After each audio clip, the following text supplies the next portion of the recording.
เมื่อวันฉายใครคนเยอะอยู่นะครับเสียดายหนัง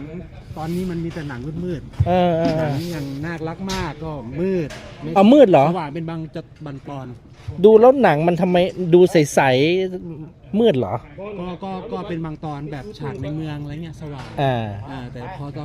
ตอนฉากเป็นแม่นาคก็จะมืดหน่อยพอเป็นหนังโทนหนังผีจะมืดหมดเลยใช่ทำใจเลยใช่ไหมหนังผีไม่มีสว่างครับเห็นโทนหนังมันแบบเป็นออกใสๆยังไงวะครับมืด